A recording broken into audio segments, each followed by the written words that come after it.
Hi there, today I'm going to show you Kakerlaken Poker. This is also known as Cockroach Poker. This is the Royal Edition, but I'll mainly be showing you just the base edition here. It's sold over 1 million copies. It's by Dry Mega, or Dry Maya, and by Jacques Zimet, and it's a small little party game. Now, these are the cards it comes with. Now, I mentioned the word Royal. Royal is this particular variant, which comes with some extra cards. I'm going to not be showing you those cards. This is just to give you an overview of the game and what you do. So these are the extra cards you can have. It's just about stating, right, if they have a certain thing, then basically that's a negative is a crucial thing about it, or something you don't really want to be getting. So the aim of the game, it's a team game to a degree. Only one person is going to be the loser. Everyone else is going to be the winner. You lose if you have 4 of the same type of items there. As to what you want to call these, it's kind of up to you, but I'm going to say shield bug or bug. You've got toad, so you've got another one here, scorpion, you've got the cockroach, and this, as you can see, there's a different image for each of the animals. There's a bat, you have a rat, and I think that's the majority. 1, 2, 3, 4, 5, 6. You've got the fly, and I think, is it the ant? So in case you're ever wondering, you can always turn it over and I'll give you an example. So 1, 2, 3, 4, 5, 6, 7, and then we've got the special one. So 1, 2, 3, 4, 5, 6, 7. So there we are, 3, 4, 5, 6, 7, and then we've got the specials that I mentioned. So they're going to go together. I'm going to shuffle them all up. So there are, in the base game, there are 8 of each animal. In this one, there are 7. There's 7 different animals. There's always 8 of each type of animal. So shuffle them up, and you're going to hand out their cards. It's minimum of 3 players, and you'll see why. And what the idea of the game is, as I said, is try and get one person to ultimately lose, and that's to get from 4 cards the same kind of animal. It's a bluffing game, and to a degree social deduction, but it's pretty much 100% bluffing. And you can actually play in Royal 2 to 6, and it's at 8+, about 15-25 minutes. So there's an excellent little flow through here that shows you how the game works.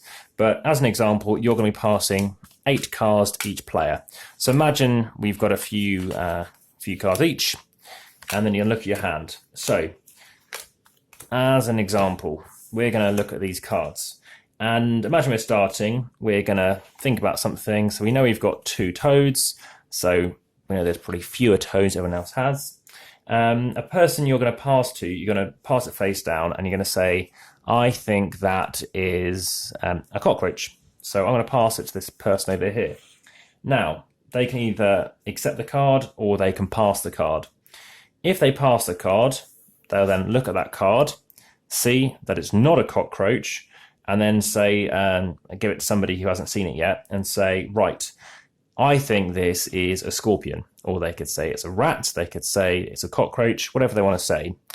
If they say it's a cockroach, then it's more likely that whoever's just about to receive it thinks it is a cockroach. If they say it's a rat, or as an example, a scorpion, they actually have no idea. So cockroach, rat, whatever you want it to be, they could pass it across. And then you're back to the 2 options. You're either then going to this person, is going to say, so they've seen it, and whatever it was, they've now said it's still a cockroach. They're going to look at their cards and see that this card's been passed to them, and they won't know what it is until they say, right, well, they could pass it again, and that would pass again until everyone's seen it, until the very last person's had it, and that doesn't give them an option. So that final option will be to either accept it. You can pass or you can accept. So this person, let's say, hasn't passed to the last person, and they'll say they accept it. They're going to say, right, is it a cockroach or is it something else?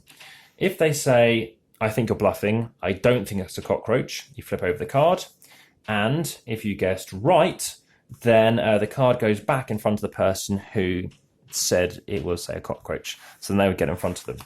Now, if it was a cockroach, and obviously it was a cockroach, then you get that card because you called them a liar when they weren't. And then it's your turn to then play another card. So you would have to play another card, or whoever basically receives the card goes again. So 2 options, accept the card or pass the card. If you catch them out as a liar, then they get the card, or if you guess correctly, yeah, same thing happens. So if you guess wrong, you get the card. If you guess right, they get the card. So as an example, this person, just to reiterate it, they have a rat. They pass this person to a rat. They say, I think it's a rat. They say, I believe you, I think it is a rat. You turn it over and they've guessed correctly, they get that card. If they said, I reckon, I don't think it's a rat, I think it's something else, oh dear, I'm wrong, and they get the card. So guess correctly, goes to the person, guess wrong, you get the card. But suddenly, as soon as you've got 3 rats, you're thinking, I don't know what to do, because everyone's going to start chucking rats at you, because they know they can afford to do that. This person over here may not have any rats, but the point is, if they offer a rat to somebody, they'd probably rather pass it on. So the idea is to get around everybody else until it gets to the very last person. They pass the rat across, and suddenly they could lose the game.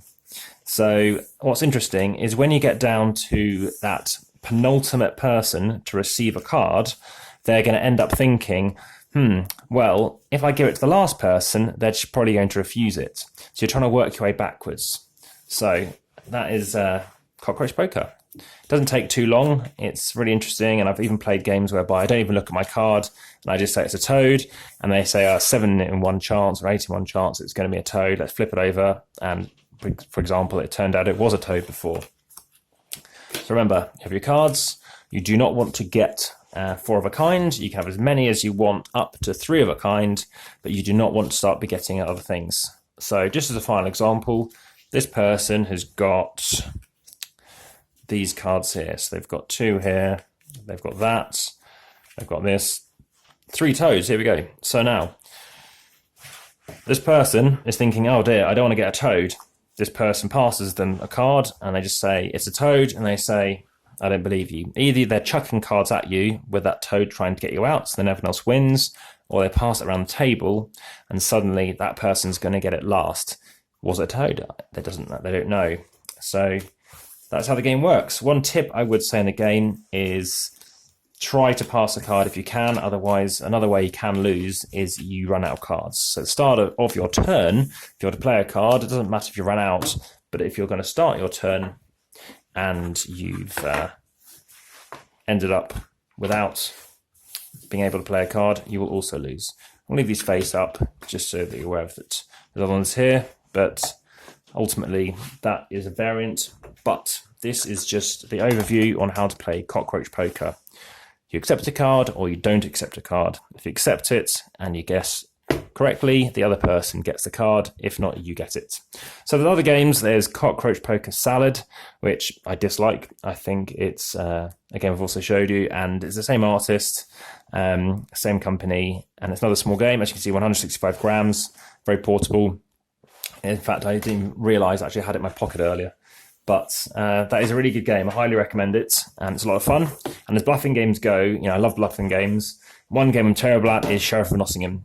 This is another video that I'm going to be filming next. But for now, thank you very much for watching, and if you support and subscribe, you'll see the latest videos first.